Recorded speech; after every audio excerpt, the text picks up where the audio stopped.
Wow, I am so delighted to be here. Sorry we're not outside, but this makes it kind of cozy.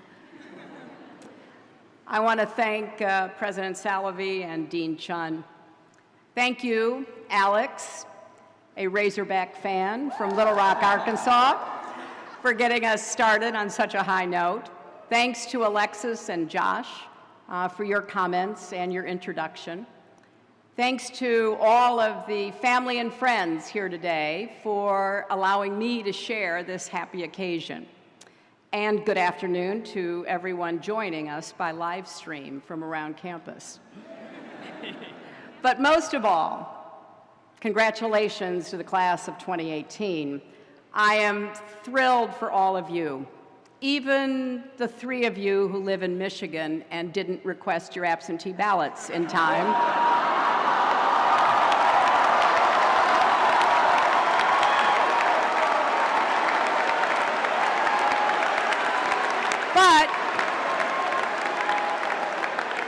Before I go any further, I just want to be sure, did the students from the new colleges make it here?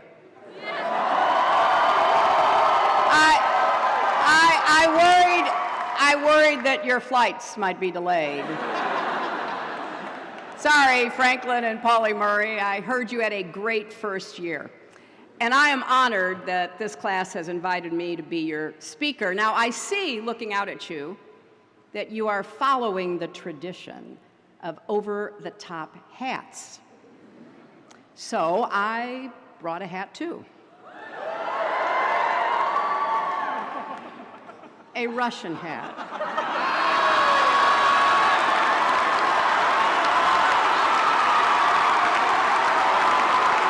Right?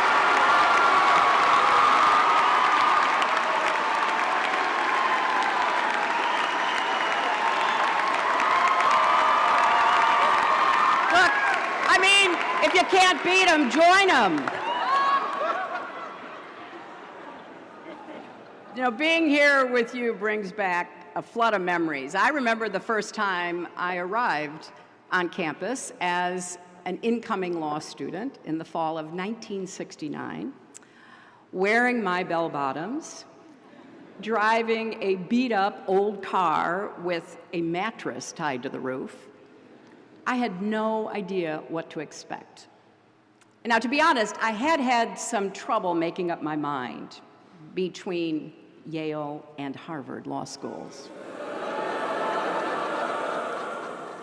Then one day, while we were still in that period of decision-making, I was invited to a cocktail party at Harvard for potentially incoming law students, where I met a famous law professor. A friend of mine, a male law student, introduced me to this famous law professor. I mean, truly, big, 3-piece suit, watch chain. And my friend said, Professor, this is Hillary Rodham. She's trying to decide whether to come here next year or sign up with our closest competitor. Now, the great man gave me a cool, dismissive look and said, well, first of all, we don't have any close competitors. And secondly, we don't need any more women at Harvard. Now, I was leaning toward Yale anyway, but that pretty much sealed the deal. And when I came to Yale, I was one of 27 women out of 235 law students. It was the first year women were admitted to the college.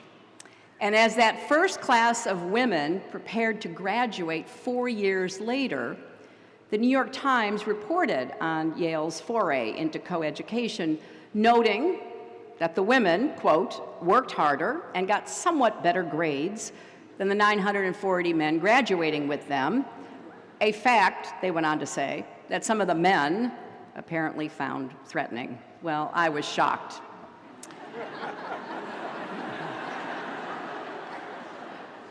But over the years, Yale has been a home away from home for me, a place I've returned to time and again.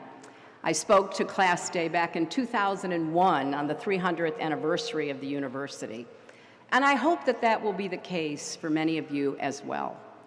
This school has been responsible for some of my most treasured friends and colleagues, people like Jake Sullivan and Harold Coe, and I've watched some of you grow up, like Rebecca Shaw, who's graduating today, and you'll hear from shortly. And I've been honored to serve over the last year or two, working with some of the Yale Law School faculty, including the new dean, Heather Gerken. Now, Yale grads, many of whom are also here today, have worked for me in the United States Senate, the State Department, on my presidential campaigns, and I have been so well served. I have a very dedicated campaign intern here graduating, David Scheimer, the class of 2018. But I have to confess, of all the formative experiences I had at Yale, perhaps none was more significant than the day during my second year when I was cutting through what was then the student lounge with some friends. And I saw this tall, handsome guy with a beard who looked like a Viking. I said to my friend, "Well, who is that?" And she said, "Well, that's Bill Clinton. He's from Arkansas, and that's all he ever talks about." And then, as if on cue, I hear him saying, "And not only that, we grow the biggest watermelons in the world." And I was like, who is this person? But, you know, he kept looking at me, and I kept looking back. And so we were in the law library one night. I was studying.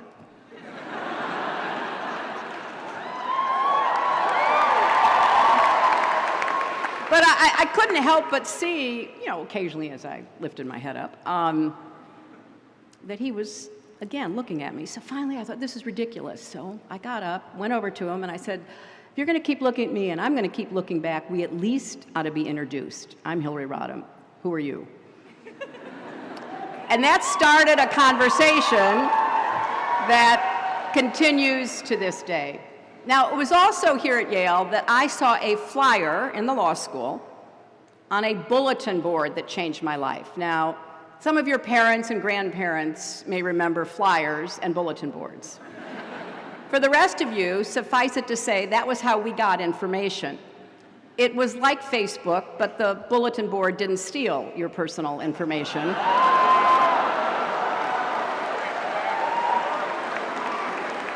So, one day, I saw a note about a woman named Marian Wright Edelman, a Yale Law School graduate, civil rights activist, who would go on to found the Children's Defense Fund.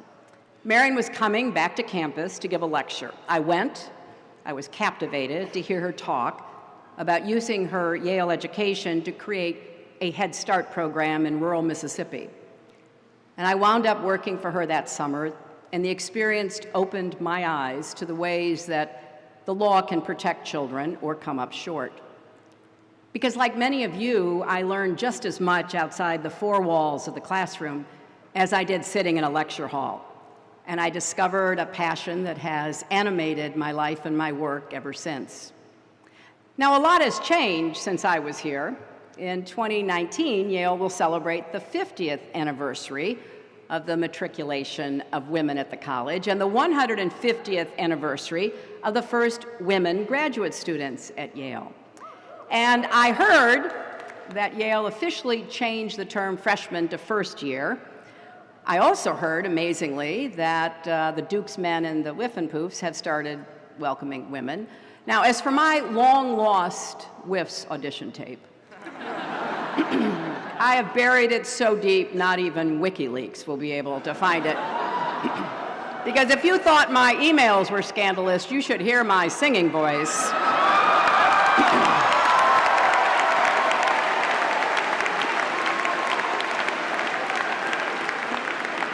I find it very exciting that today's graduates hail from all 50 states, the District of Columbia, Puerto Rico, Guam, and 56 other countries.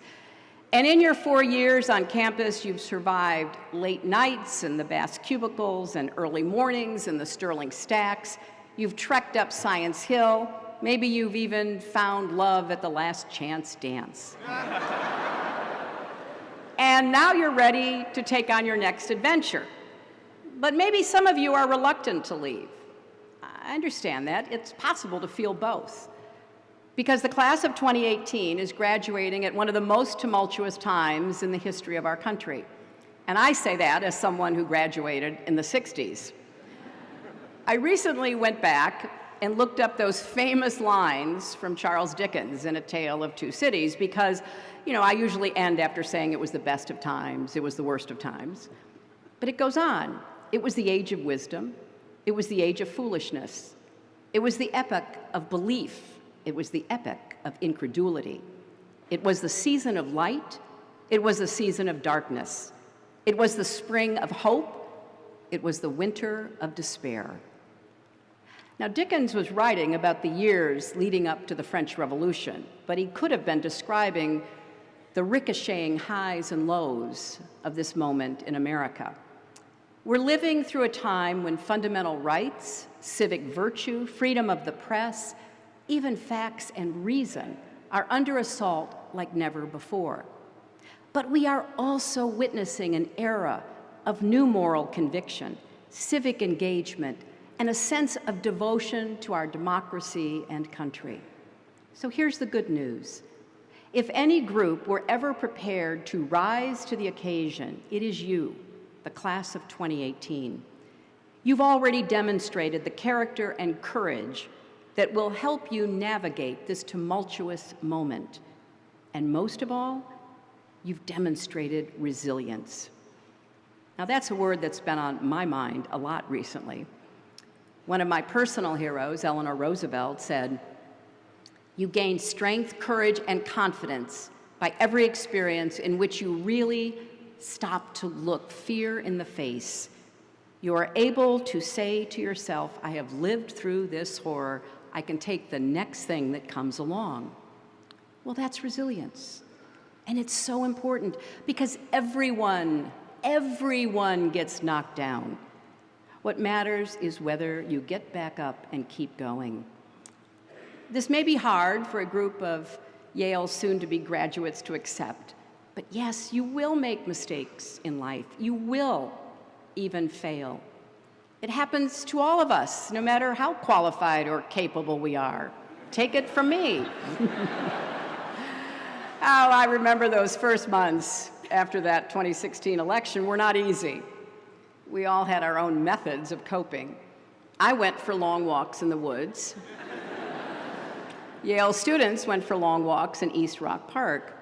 I spent hours going down a Twitter rabbit hole. You spent hours in the Yale memes group. I had my fair share of Chardonnay. You had penny drinks at Wode's.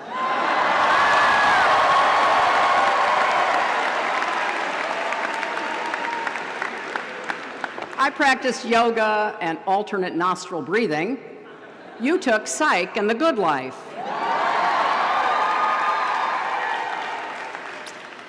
And let me just get this out of the way. No, I'm not over it. I still think about the 2016 election. I still regret the mistakes I made. I still think, though, that understanding what happened in such a weird and wild election in American history will help us defend our democracy in the future. Whether you're right, left, center, Republican, Democrat, independent, vegetarian, whatever. We all have a stake in that. So today, as a person, I'm okay, but as an American, I'm concerned. Personal resilience is important, but it's not the only form of resilience we need right now. We also need community resilience. That's something that this class has embodied during your time on campus. Literally at times, like in the March of Resilience your sophomore year. It was the biggest demonstration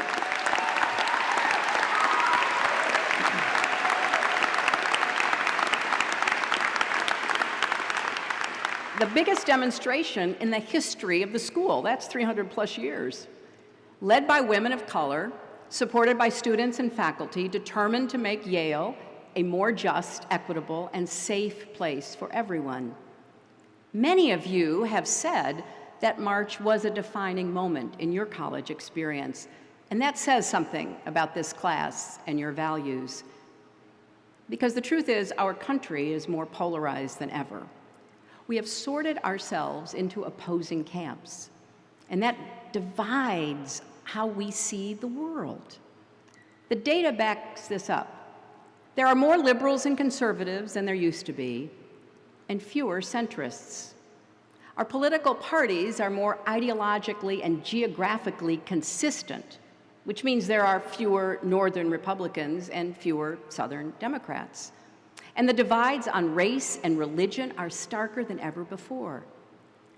And as the middle shrank, partisan animosity grew. Now, I'm not going to get political here, but this isn't simply a both sides problem. The radicalization of American politics hasn't been symmetrical. There are leaders in our country who blatantly incite people with hateful rhetoric, who fear change, who see the world in zero-sum terms, so that if others are gaining, well, they must be losing. That's a recipe for polarization and conflict. Our social fabric is fraying, and the bonds of community that hold us together are fractured. This isn't just a problem because it leads to unpleasant conversations over the Thanksgiving dinner table.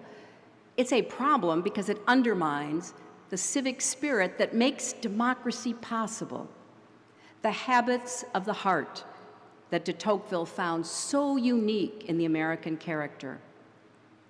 I believe healing our country is going to take what I call radical empathy. As hard as it is, this is a moment to reach across divides of race, class, and politics, to try to see the world through the eyes of people very different from ourselves, and to return to rational debate, to find a way to disagree without being disagreeable, to try to recapture a sense of community and common humanity. When we think about politics and judge our leaders, we can't just ask, am I better off than I was 2 years or 4 years ago? We have to ask, are we all better off? Are we as a country better, stronger, and fairer? That's something you've done here at Yale. You've learned that you don't need to be an immigrant to be outraged when a classmate's father, a human being who contributes to his family and his country, is unjustly deported. You don't need to be a person of color to understand that when Black students feel singled out and targeted, we still have work to do. And you don't need to experience gun violence to know that when a teenager in Texas who just survived a mass shooting says she's not surprised by what happened at her school because, and I quote, "I've always felt like eventually it was going to happen here too." We are failing our children. So enough is enough. We need to come together, and we certainly need common sense gun safety legislation as soon as we can get it.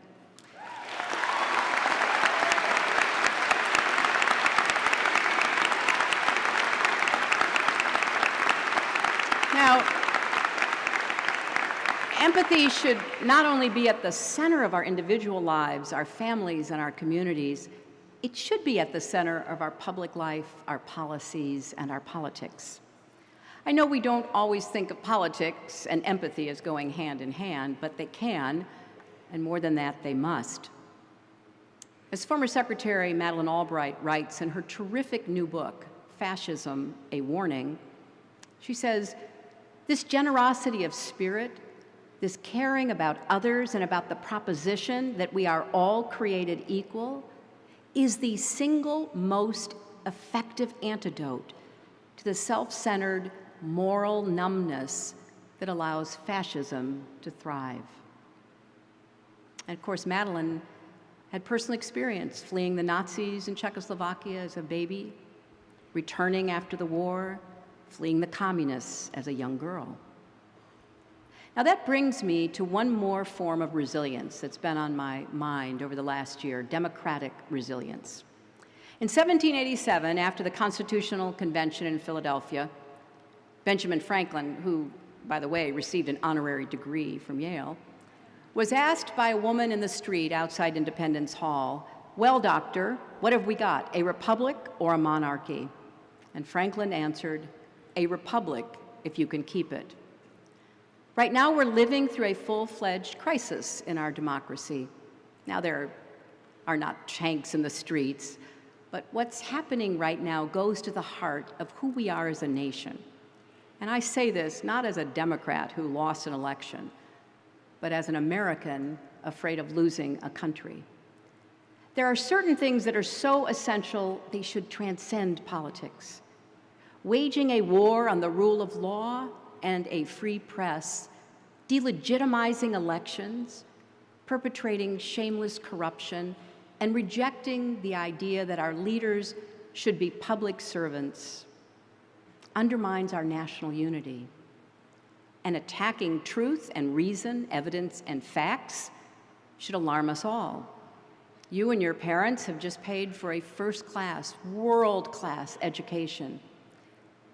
And as Yale history professor Timothy Snyder writes in his book on tyranny, to abandon facts is to abandon freedom. If nothing is true, then no one can criticize power because there is no basis upon which to do so. If nothing is true, then all is spectacle. I think Professor Snyder, both in that book and in his new one, The Road to Unfreedom, is sounding the alarm as loudly as he can. Because attempting to erase the line between fact and fiction, truth and reality, is a core feature of authoritarianism. The goal is to make us question logic and reason and to sow mistrust toward exactly the people we need to rely on: our leaders, the press, experts who seek to guide public policy based on evidence, even ourselves. Just this week, former Secretary of State Rex Tillerson said, "If our leaders seek to conceal the truth, or we as people become accepting of alternative realities that are no longer grounded in facts, then we as American citizens are on a pathway to relinquishing our freedom." Perhaps a tad late, but he's absolutely right. So how do we build democratic resilience? I think it starts with standing up for truth, facts, and reason, not just in the classroom and on campus, but every day in our lives. It means speaking out about the vital role of higher education in our society to create opportunity and equality. It means calling out actual fake news when we see it, and supporting brave journalists and their reporting, maybe even by subscribing to a newspaper. Now, most of all, as obvious as it seems, it means voting in every election, not just the presidential ones. So yes, these are challenging times for America, but we've come through challenging times before. You know, I think back to the night Barack Obama was elected president. Many of us, so many of us, were jubilant. Even I, who had once hoped to beat him, was ecstatic. It was such a hopeful moment. And yet, in some ways, this moment feels even more hopeful, because this is a battle-hardened hope, tempered by loss and clear-eyed about the stakes. We are standing up to policies that hurt people. We are standing up for all people being treated with dignity. We are doing the work to translate those feelings into action. And the fact that some days it is really hard to keep at it just makes it that much more remarkable that so many of us are, in fact, keeping at it. It's not easy to wade back into the fight every day, but we're doing it. And that's why I am optimistic, because of how unbelievably tough Americans are proving to be. I've encountered lots of people in recent months who give me hope. The Parkland students who endured unthinkable tragedy and have responded with courage and resolve. The leaders and groups I've gotten to know through Onward Together, an organization I started after the election to encourage the outpouring of grassroots engagement that we're seeing. Everyone who is marching, registering voters, and diving into the issues facing us like never before, some for the very first time in their lives. And I find hope in the wave of women running for office and winning. and hope in the women and men who are dismantling the notion that women should have to endure harassment and violence as a part of our lives. So we have a long way to go. There are many fights to fight, and more seem to arise every day. It will take work to keep up the pressure, to stay vigilant, to neither close our eyes nor numb our hearts or throw up our hands and say, someone else take over from here. Because at this moment in our history, our country depends on every citizen believing in the power of their actions, even when that power is invisible and their efforts feel like an uphill battle. Of every citizen voting in every election, even when your side loses. It is a matter of infinite faith, this faith we have in the ability to govern ourselves, to come together, to make honorable, practical compromise in the pursuit of ends that will lift us all up and move us forward. So yes, we need to pace ourselves, but also lean on each other, look for the good wherever we can, celebrate heroes, encourage children, find ways to disagree respectfully. We need to be ready to lose some fights, because we will. As John McCain recently reminded us, no just cause is futile, even if it's lost. What matters is to keep going, no matter what, keep going. The Yale you're graduating from is very different from the Yale I graduated from. It's different even from the Yale that welcomed you 4 years ago. 4 years ago, not one of Yale's colleges was named after a woman. Today, students are carrying on the legacy of a trailblazing LGBT civil rights activist at Pauli Murray College and celebrating one of Yale's own hidden figures at Grace Hopper College, named after the naval officer who happened to be one of the first computer programmers in America. Those changes didn't happen on their own. You made them possible.